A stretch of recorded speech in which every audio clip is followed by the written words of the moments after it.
बिस्मिल्लाहिर्रहमानिर्रहीम, अस्सलाम वालेकुम, बखैर इसमें आतिफ वक्कास। और आज हम फर्स्ट ईयर फिज़िक्स के चैप्टर नंबर 8 के इस 5th लेक्चर में बात करेंगे स्टेशनरी वेव्स की। डियर स्टूडेंट्स, हमने सुपरपोजिशन ऑफ वेव्स पढ़ा था। उसमें हमने उसकी दो टाइप्स ऑलरेडी हम पढ़ चुके हैं। एक इंटरफेरेंस ऑफ वेव्स है, इंटरफेरेंस, और फिर हमने बात की बीट्स की। वो दोनों सुपरपोजिशन की टाइप्स है। आज हम एक और टाइप सुपरपोजिशन की पढ़ने जा रहे हैं, that is stationary waves. Stationery waves जो है ये ट्रांसवर्स वेव्स में भी प्रोड्यूस की जा सकती है, लैंगिट्यूडनल वेव्स में भी प्रोड्यूस की जा सकती हैं। लेकिन आज के लेक्चर में मैं सिर्फ किसी स्ट्रेच स्ट्रिंग के अंदर जो स्टेशनरी वेव्स प्रोड्यूस होती हैं, ट्रांसवर्स वेव्स, उसके ऊपर बात करूंगा। और फिर नेक्स्ट लेक्चर में इंशाल्लाह हम बात करेंगे लैंगिट्यूडनल स्टेशनरी वेव्स की, जो साउंड के केस में हम यानी आर्गन पाइप्स पढ़ेंगे, और आर्गन पाइप्स के अंदर किस तरह साउंड वेव्स जो है स्टेशनरी वेव्स साउंड की पैदा की जा सकती हैं। बहरहाल आज के टॉपिक को बाकायदा स्टार्ट करने से पहले मैं अपने प्रीवियस लेक्चर के कुछ क्वेश्चंस आपसे पूछूं। जैसा कि मैंने आपको कहा था प्रीवियस लेक्चर में कि जब भी लाइट किसी एक मीडियम से दूसरे मीडियम में इंटर होती है तो उसकी कुछ प्रॉपर्टीज़ चेंज हो जाती है, कुछ प्रॉपर्टीज़ चेंज नहीं होती। So here is a question about that, which of the following में not change when light enters from air into water.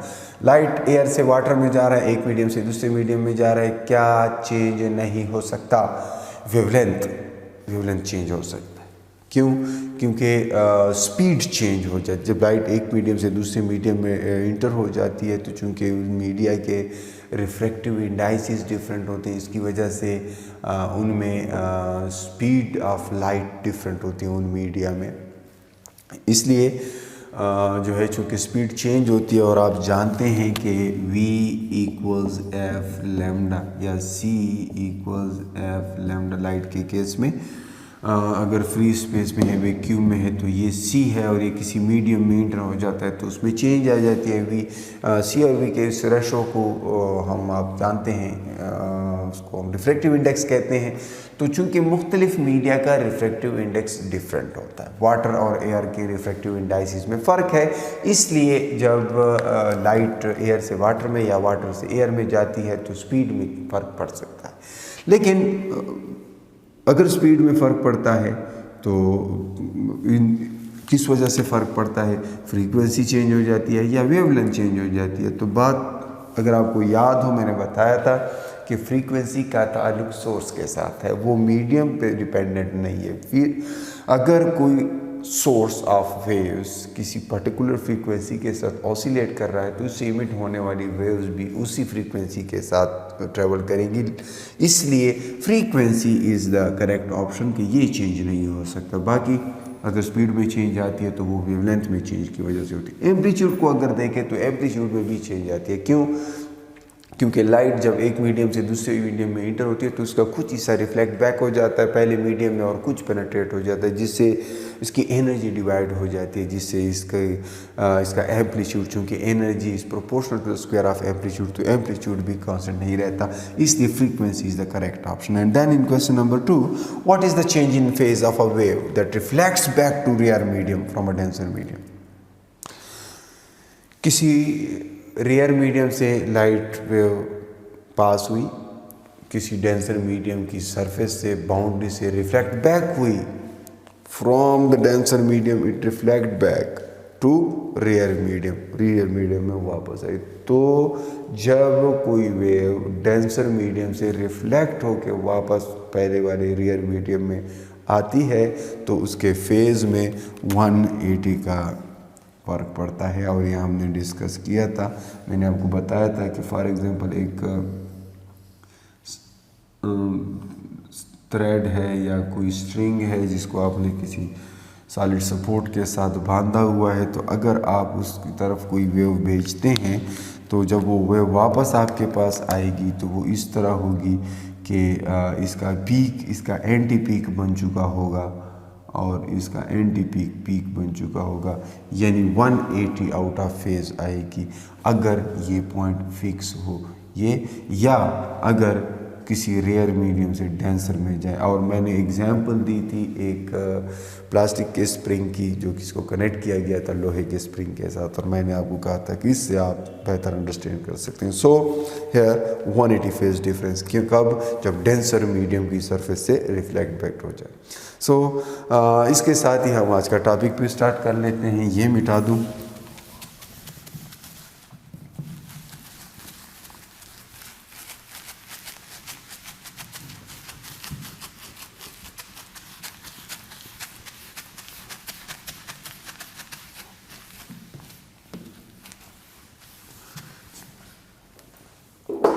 Stationery waves.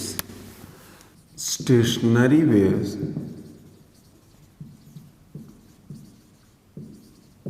Stationery waves क्या है? ये unlike the progressive waves, stationery waves जो हैं इसमें energy space के अंदर एक पॉइंट से दूसरे पॉइंट ट्रेवल नहीं करती, बल्कि दो पॉइंट्स के दरमियान फिक्स रहती है। और ये बनते कैसे हैं? It's the superposition. किस चीज़ का? दो वेव्स का, जो कि आपस में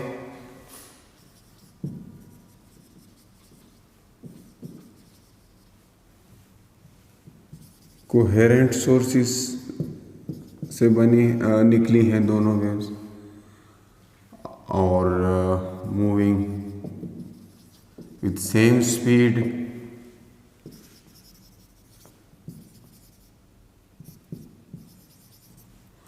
और किस डायरेक्शन में होती है? Opposite to each other. तो इससे जो वेव्स बनती हैं उनको स्टेशनरी वेव्स कहते हैं। इस तरह की सुपरपोजिशन से कि वो वेव्स अपोजिट डायरेक्शन में एक दूसरे के पास आए, तो इसको हम कहते हैं सुपरपोजिशन ऑफ वेव्स। सॉरी, इससे हमें स्टेशनरी वेव्स मिलती हैं। अब स्टेशनरी वेव्स होती किस तरह हैं? डिफरेंट केसेस में इसकी शेप डिफरेंट होगी। मैं यहाँ पर स्ट्रेच स्ट्रिंग के केस में अगर देखूँ तो stationery waves in stretched string, हमने एक स्ट्रिंग स्ट्रेच कर दिया दो फिक्स पॉइंट्स के दरमियान, ठीक है। और फिर मैंने क्या किया? मैंने इसको सेंटर से डिस्टर्ब किया, इसको मैंने सेंटर से ऊपर पिक किया, तो क्या हुआ? ये डिस्टर्बेंस दोनों साइड पे मूव करेगी, यहाँ से रिफ्लेक्ट बैक हो जाएगी, यहाँ से रिफ्लेक्ट बैक हो जाएगी, वापस में दोबारा आपस में जब ये मिलेंगी तो क्या होगा? इनसे इनकी सुपरपोजिशन होगी, और इनसे क्या बनेगा? इनसे इस तरह की इस तरह का इन्वेलप बनेगा जो अपनी ही जगह पे स्टेशनरी होगा। स्टेशनरी से मुराद ये है कि इसके सारे पॉइंट्स अपनी जगह पे अप एंड डाउन मोशन करें। There is no transfer of energy across these boundaries. So the energy is trapped between these 2 points. What are these 2 points? These points are known as nodes. ये एक node है, ये भी एक node है। अब node क्या है? नोड का एम्पलीट्यूड ऑफ ऑसिलेशन 0 होता है, यानी इस स्टेशनरी वेव के सारे पॉइंट्स ऑसिलेट कर रहे हैं, लेकिन नोड वो पॉइंट है जो ऑसिलेट ही नहीं करता, जो स्टेशनरी होता है, जिसका एम्पलीट्यूड ऑफ ऑसिलेशन 0 होता है। जबकि एंटी नोड, ये पॉइंट या ये पॉइंट, ये वो पॉइंट्स है, इसको आप एंटी नोड कह सकते हैं। एंटी नोड वो पॉइंट है जिसका एम्पलीट्यूड ऑफ वाइब्रेशन मैक्सिमम होता है। अब मैंने आपको बीट के केस में बताया था कि beats are superposition in time, और मैंने आपको बताया था कि बीट भी इस तरह का इन्वेलप था, लेकिन उसमें एम्पलीट्यूड ऑफ ऑसिलेशन टाइम पे डिपेंड करता था। यहाँ पर एम्पलीट्यूड ऑफ ऑसिलेशन लेंथ पे डिपेंड करता है। डिफरेंट पोजीशन का फंक्शन है। यहाँ पे जो पॉइंट है उसका एम्पलीट्यूड ऑफ ऑसिलेशन कुछ और है, यहाँ पे पॉइंट जो है उसका एम्पलीट्यूड ऑफ ऑसिलेशन कुछ और है, यहाँ पे जो पॉइंट है उसका एम्पलीट्यूड ऑफ ऑसिलेशन कुछ और है। इसलिए किसी स्टेशनरी वेव के सारे पॉइंट्स का जो एम्पलीट्यूड ऑफ ऑसिलेशन है, that is function of position. It is different in different positions. In case of beats, it was different at different times, but here it is different at different positions. Now, इन दो nodes के दरमियान का distance कितना होता है, ये important चीज़ें हैं. The separation between two nodes, एक नोड से दूसरे नोड के दरमियान का जो डिस्टेंस होता है, फॉर एग्जांपल ये दो नोड्स के दरमियान का डिस्टेंस है, एक नोड इधर है एक इधर है, तो इनके दरमियान के डिस्टेंस को हम कहते हैं लैम्डा डिवाइडेड बाई 2. क्यों? क्योंकि ये हाफ लैम्डा है. ये एक टाइम में या ऊपर होगा या नीचे होगा, ऐसे नहीं है कि एक ही वक्त में नीचे भी हो और ऊपर भी हो, इसलिए ये हाफ लैम्डा है. सो दो नोड्स के दरमियान का डिस्टेंस हाफ लैम्डा होता है. बिल्कुल इसी तरह दो एंटी नोड्स के दरमियान का डिस्टेंस जो है वो भी हाफ लैम्डा होता है. ये बड़ी इंपॉर्टेंट इंफॉर्मेशन है कि it is the distance between two nodes. Successive nodes, ये भी दो नोड्स हैं लेकिन दरमियान में एक और नोड है. मैं दो सक्सेसिव नोड, दो एडजेसेंट नोड, एक दूसरे के बाद आने वाले नोड्स के दरमियान हाफ लैम्डा होता है.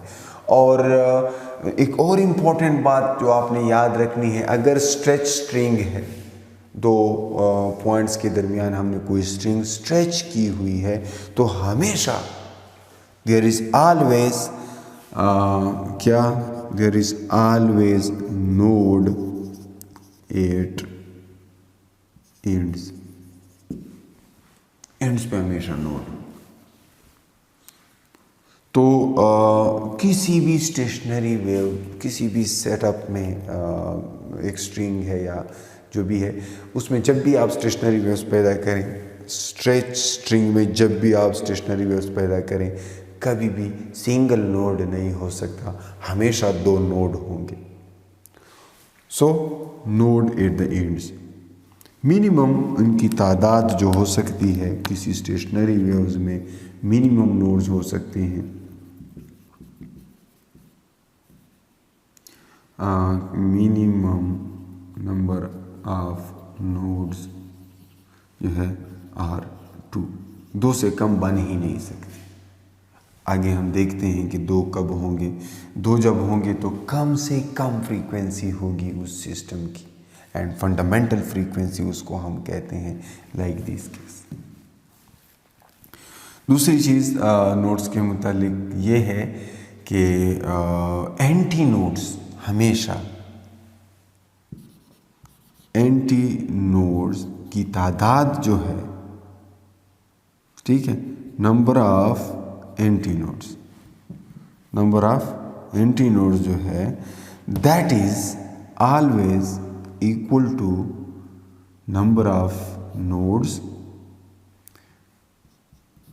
-1. नोड्स की तादाद से एक कम होगा. स्ट्रेच स्ट्रिंग की मैं बात कर रहा हूँ, स्ट्रेच स्ट्रिंग की.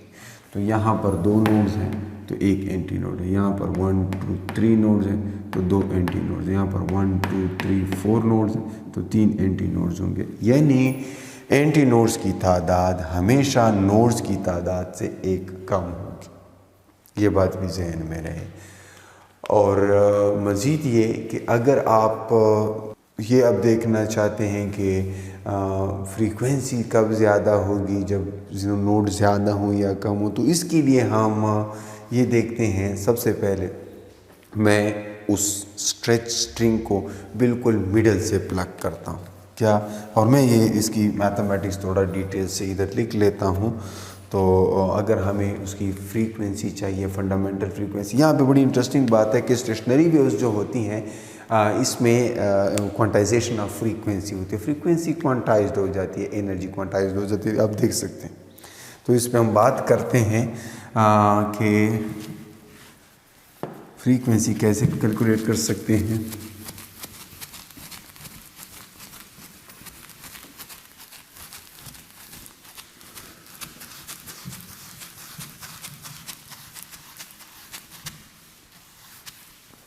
सबसे पहला मैं केस ले लेता हूँ, और that is the case of fundamental frequency.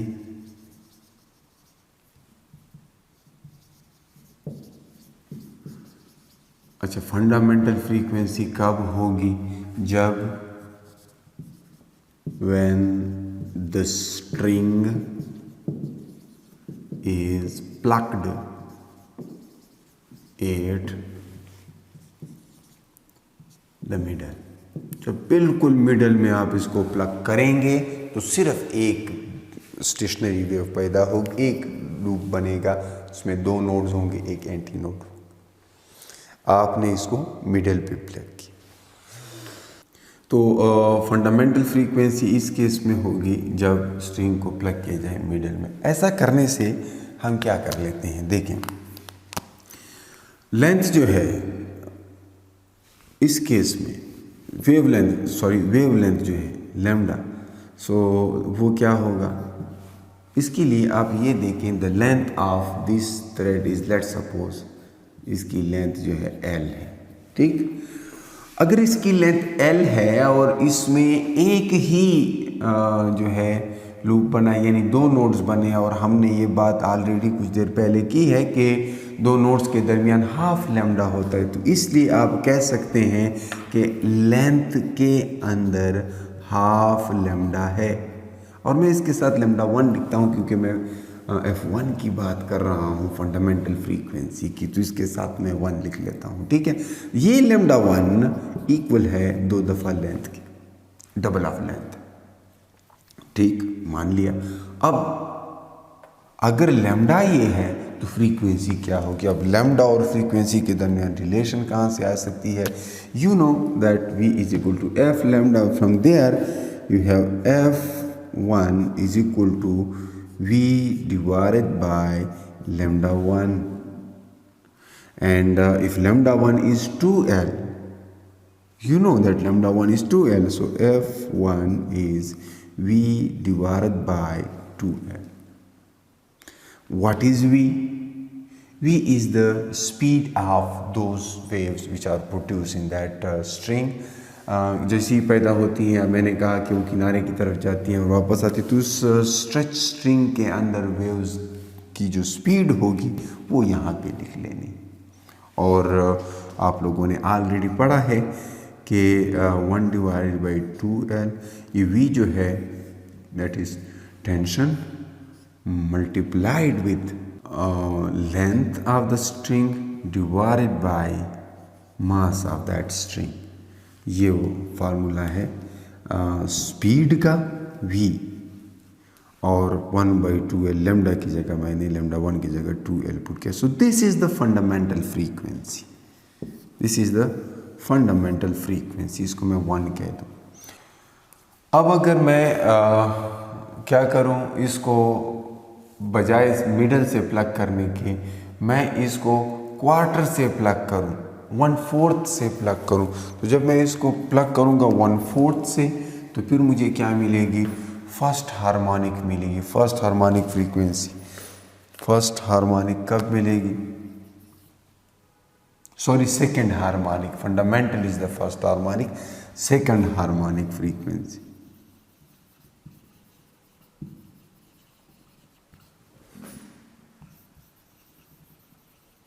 So second harmonic frequency is F2 and that is V divided by lambda 2.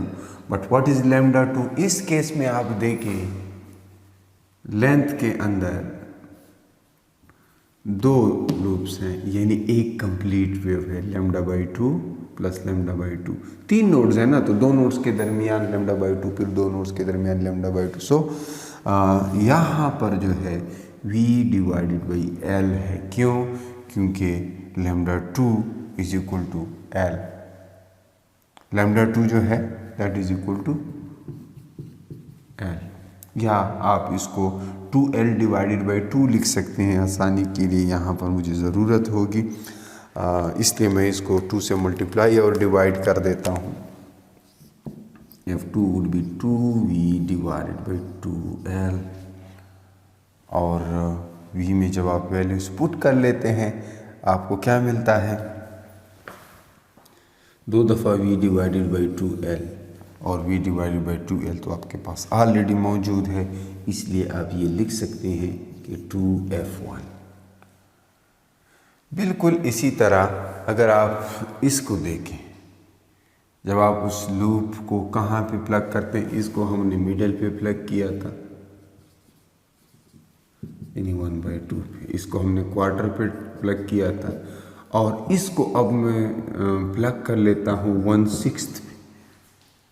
ठीक है, 1/6 ऑफ द लेंथ अगर मैं इसको प्लग करूँगा तो फिर क्या होगा, फिर मेरे पास थर्ड हार्मोनिक फ्रीक्वेंसी होगी या उसको मैं सेकंड ओवरटोन फ्रीक्वेंसी भी कह सकता हूँ।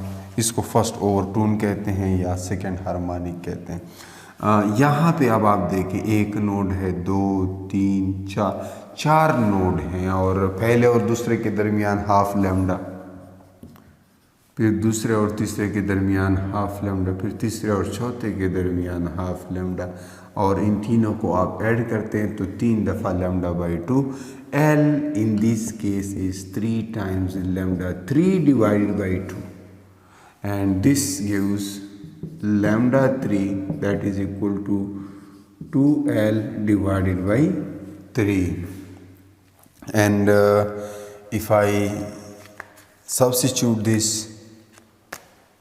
here in the equation of speed where it is, मैंने मिटा दिया है। बहरहाल फ्रीक्वेंसी इस केस में F3 is equal to V divided by λ3। So इसका रेसिप्रोकल लेंगे क्योंकि 1/λ3 है तो यहाँ से मुझे मिल जाता है 3V डिवाइडेड बाई 2L यानी 3 दफ़ा V डिवाइडेड बाई 2L यानी 3 दफ़ा first harmonic frequency. V divided by 2L is the first harmonic frequency या fundamental frequency. So third harmonic frequency is 3 times the first harmonic frequency, 3F1। और बिल्कुल इसी तरह चलते जाएं तो आपके पास जो है nth हार्मोनिक फ्रीक्वेंसी जो होगी, ये सारी फ्रीक्वेंसीज नोट करते जाएं। ये वाला जो है F2 इज़ 2F1 और F1 आप जानते हैं it is 1 divided by 2L times T cross L divided by M। ये F1 है, ये फिर इसका डबल है, F3 इसका ट्रिपल है, यानी क्वांटाइजेशन आ गई 1 2 3 4 5 N। For nth harmonic frequency जो है वो मैं यहाँ पे लिख लेता हूँ। nth harmonic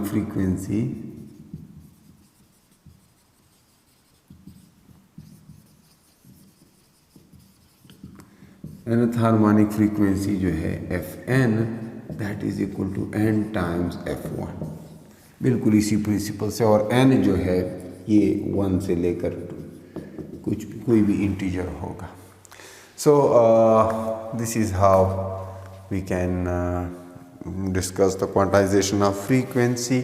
This is first harmonic, second harmonic, third harmonic। और इस पे बड़ी इंटरेस्टिंग क्वेश्चंस आते हैं टेस्ट वगैरह में जो मैं आपसे सेकेंड लेक्चर के स्टार्ट में पूछूंगा एंड आई होप तब तक आपने इसकी प्रैक्टिस कर ली होगी। सो इसके बाद जो है हमारा नेक्स्ट जो टॉपिक है that is the same stationery waves but for sound waves, लेकिन वो चूँकि लेंथी टॉपिक है वो नेक्स्ट क्लास में करेंगे। अगर इसकी समझ नहीं आई हो, कहीं पे कोई क्वेश्चन हो, कमेंट्स में पूछ सकते हैं and I will respond. Thank you.